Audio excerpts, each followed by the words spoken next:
सांस लेके गुण को उठाओ, कभी लगन में मगन हो जाओ, कभी अंतर्मुखी अवस्था को अनुभव में लाओ,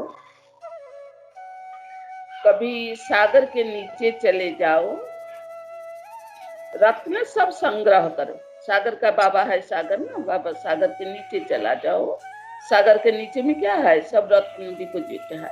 तो हम सागर का नीचे जितना जाएगा, जितना अंतर्मुखी बनेगा, इतना रत्न भी हम लोग संग्रह कर सकेंगे। कभी गुण का, कभी ज्ञान का, कभी शक्तियों का। दूसरे को भी कुछ दान देना है। कभी आत्मिक दृष्टि को पक्का कराओ।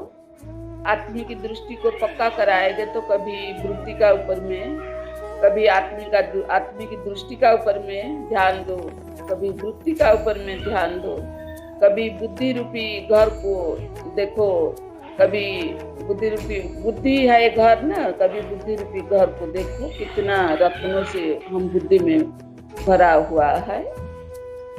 कभी मन को झांक करके भी देखो, मन कितना स्वच्छ पवित्र हो गया है।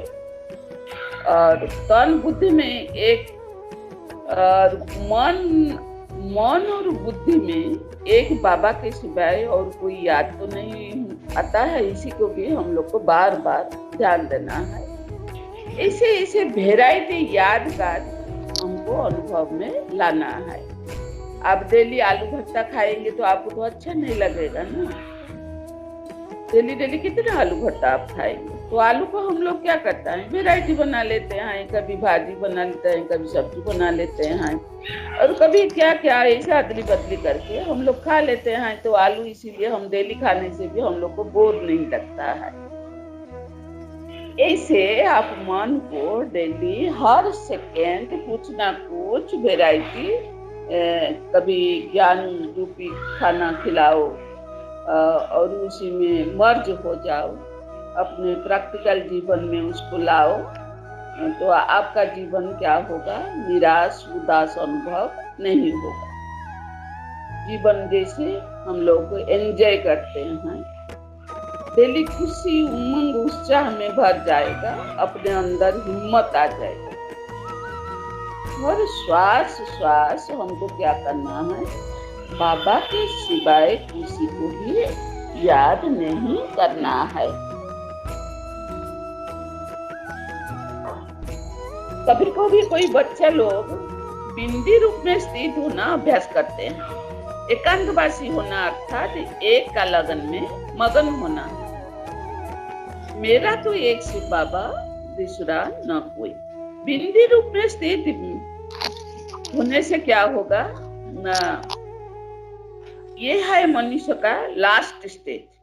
ये अच्छा स्टेज है, लेकिन बिंदी रूप में कितना समय हम टिक सकेंगे?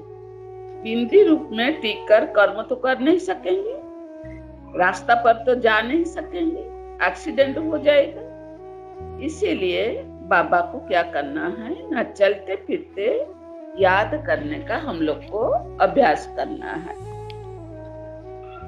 कभी कभी बच्चे लोग टू मच ध्यान दीदार में चले जाते हैं।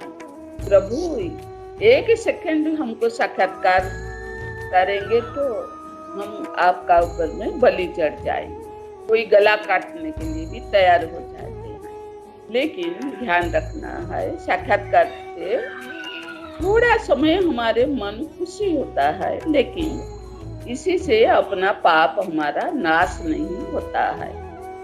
साक्षात्कार होने से भी आपको समझ में नहीं आएगा, क्योंकि बाबा तो बिंदी है। बिंदु का साक्षात्कार होने से क्या फायदा?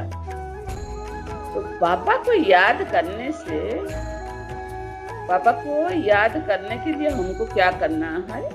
पहले हमको देह का संबंध, रंग, रूप, गंध के बुद्धि योग को हटाकर अपने को आत्मा जो है जैसे है समझकर उसी रूप में स्थित रहने का अभ्यास करना है। इसीलिए बाबा ने बोला है क्या? बच्चे मनमना भव मध्यांजी भव। कभी बाबा याद में बैठ जाओ, कभी सतयुग को